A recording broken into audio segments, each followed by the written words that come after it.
আসসালামু আলাইকুম।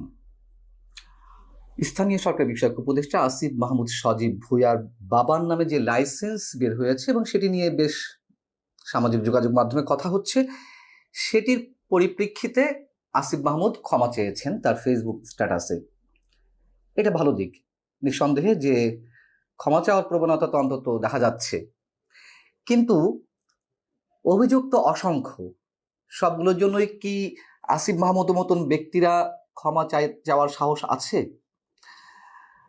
তার বাবার যে ঠিকাদারি লাইসেন্স সেটি নিয়ে যখন সামাজিক যোগাযোগ মাধ্যম তোলপাড়, তখন তিনি যে ব্যাখ্যাটি দাঁড় করিয়েছেন যে তার বাবা একজন স্কুল শিক্ষক এবং কোন স্কুলে তিনি শিক্ষকতা করেছেন বা করছেন সেসব বিষয় তুলে ধরে তিনি বলছেন যে স্থানীয় একজন ঠিকাদার কাজ পাওয়ার সুবিধার্থে বাবার পরিচয় ব্যবহার করার জন্য বাবাকে লাইসেন্স করার পরামর্শ দেন। বাবাও তার কথায় জেলা নির্বাহী ইঞ্জিনিয়ার থেকে একটি ঠিকাদারি লাইসেন্স করেন এবং তিনি বলছেন যে রাষ্ট্রের যে কোনো ব্যক্তিরই ব্যবসা করার উদ্দেশ্যে যে কোনো লাইসেন্স করতেই পারেন, অবশ্যই করতে পারেন, তাতে তো কোনো আপত্তি নেই। পরবর্তীতে আবার আমাদের যে যেখানে আপত্তি, সাধারণ মানুষ যে এটি নিয়ে সমালোচনা করছেন, তিনি আবার সেটি তুলে ধরেছেন। তিনি বলছেন যে তবে আমি সংশ্লিষ্ট মন্ত্রণালয়ের দায়িত্বরত থাকা অবস্থায় বাবার ঠিকাদারি ব্যবসায় জড়ানো স্পষ্টভাবেই কনফ্লিক্ট অফ ইন্টারেস্ট। তো বিষয়টি বোঝানোর পর তার বাবা লাইসেন্সটি বাতিলের জন্য আবেদন করেছেন। প্রথম কথা হচ্ছে তিনি ক্ষমা চেয়েছেন, প্রথমেই বলে নিয়েছি, এটি ভালো দিক। এটা আমরা বেশ ভালোভাবেই গ্রহণ করতে চাই। কিন্তু বাকিগুলোকে আসলেই বিশ্বাস করার মতন? তার বাবা একটি লাইসেন্স করছেন আসিফ মাহমুদের মন্ত্রণালয়ের অধীনেই। ছেলে কিছু জানেন না, বাবা লাইসেন্স করে ফেললেন কোনো ধরনের পরামর্শ ছাড়া। আবার বাবা যে স্থানীয় যে নির্বাহী প্রকৌশলী তার কাছ থেকে লাইসেন্সটি নিলেন, নিশ্চয়ই সেখানে প্রভাব কাজ করেছে। লাইসেন্স তো আর যাওয়ার সঙ্গে সঙ্গে একদিনের মধ্যে দুদিনের মধ্যে দেওয়ার কথা নয়, তাই না? এটি তো দীর্ঘ প্রক্রিয়ার বিষয়। তারপরেও হয়তো খুব শর্ট টাইমে দিয়ে দিয়েছেন, প্রভাব আছে বিধায়। এই যে একটা বিষয় তিনি ক্ষমা চাইলেন, আর বাকিগুলো?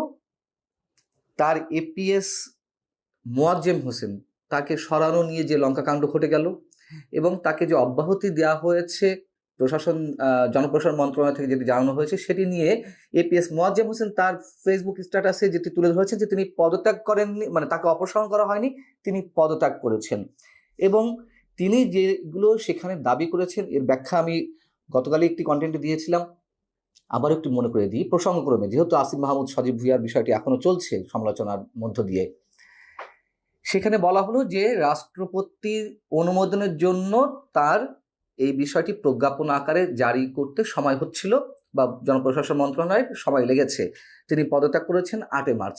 আসিফ মাহমুদ সজীব ভুঁইয়া কিন্তু কোথাও বলেননি যে তিনি পদত্যাগ করেছেন। পরবর্তীতে যখন এটি বিভিন্ন গণমাধ্যমে তাকে অপসারণ করা হয়েছে এই নিয়ে যখন খবর বের হলো, তখন তিনি বলছেন যে না, তাকে অব্যাহতি দেওয়া হয়েছে। জনপ্রশাসন মন্ত্রণালয় তার পদত্যাগ পত্রের কথাটি তাদের প্রজ্ঞাপনে উল্লেখ করেনি। আর সবচেয়ে বড় কথা যে তার পদত্যাগপত্র গৃহীত হওয়ার বিষয়টি তো সংশ্লিষ্ট মন্ত্রণালয়ের মন্ত্রীর, উপদেষ্টার বা সেটি বড়জোর জনপ্রশাসন মন্ত্রণালয়ে যাবে। জনপ্রশাসন মন্ত্রণালয় যেহেতু তাকে নিয়োগ দিয়েছিল, তার চাকরি তো অস্থায়ী ভিত্তিতে, এটি স্থায়ী কোনো সরকারি চাকরি নয়। সেখানে কেন রাষ্ট্রপতির অনুমোদনের বিষয়টি তুলে নিয়ে আসবে?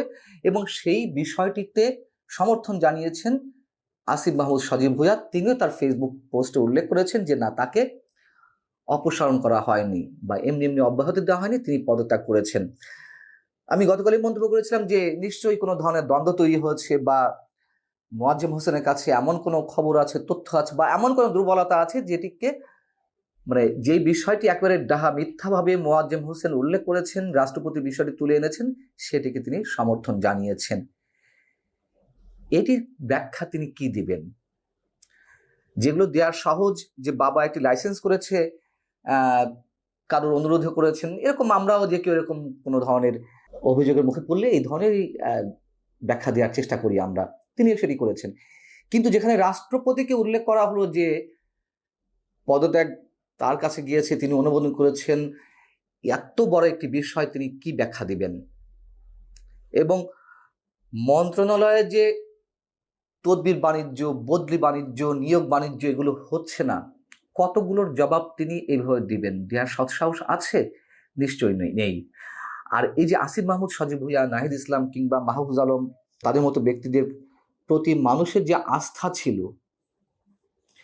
তারা এত বেশি সমালোচনা হওয়ার কারণ তো এটি, যেখানে তারা স্বচ্ছতার সঙ্গে সবকিছু নিয়ন্ত্রণ করবেন, ক্ষমতা, লোভ সবকিছু ঊর্ধ্বে থাকবেন, সেই জায়গায় এসে বরং দলীয় যে মন্ত্রী, দলীয় এমপি বা দলীয় ক্যাডার বলি, নেতা বলি, তাদের যে ধরনের প্রভাব, প্রতিপত্ত, ক্ষমতার প্রভাব আমরা দেখেছি, তার সব কিছুকে ছাড়িয়ে গেছেন এই ছাত্র উপদেষ্টারা।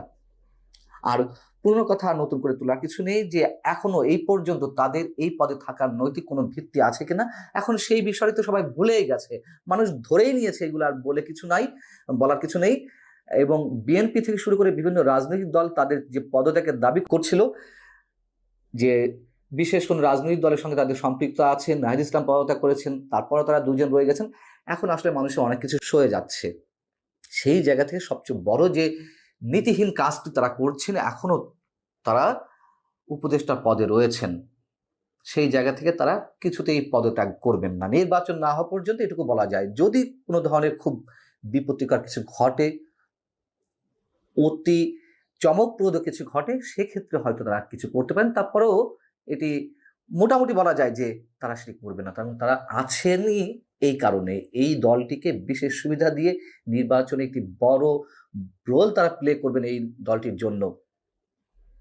আর তাদের যে প্রভাব, প্রতিপত্তি এবং আসিফ মাহমুদ, সজীব ভুঁইয়া সম্পর্কে স্থানীয় সরকার মন্ত্রণালয় এবং একই সঙ্গে যুব ক্রীড়া মন্ত্রণালয়ের বিভিন্ন পর্যায়ের কর্মকর্তার সঙ্গে আমার কথা হয়েছে। অতিরিক্ত সচিব পর্যায়ের দুই একজন আমাকে বলেছেন যে তারা আসলে কাজ করতে বিব্রত বোধ করছেন প্রতিক্ষণে। তাদের মধ্যে সিনিয়র পার্সনদের যেভাবে অবজ্ঞা করা হচ্ছে আসিফ মাহমুদের মাধ্যমে, ন্যূনতম শ্রদ্ধা বোধ তার মধ্যে দেখা যায় না। এগুলো আসলে বলার কিছু নেই। বড় বড় দুর্নীতির যে খবরগুলো আসছে তারই কোনো জবাব নেই। আর নীতি, নৈতিকতা, ভদ্রতা, ভব্যতা, সভ্যতা, এগুলো তার কিছুই নয় না। অতএব আসিফ মাহমুদ, সজীব ভুঁইয়া ক্ষমা চেয়েছেন, এটিকে আমরা ভালোভাবে নিতে চাই, এই সংস্কৃতি চালু হোক। কিন্তু এর মধ্যে আর যা কিছু ঘটছে তারও নিশ্চয়ই নিষ্পত্তির কিছু রয়েছে অনেক ক্ষেত্রে। আল্লাহ হাফেজ, ভালো থাকুন সবাই।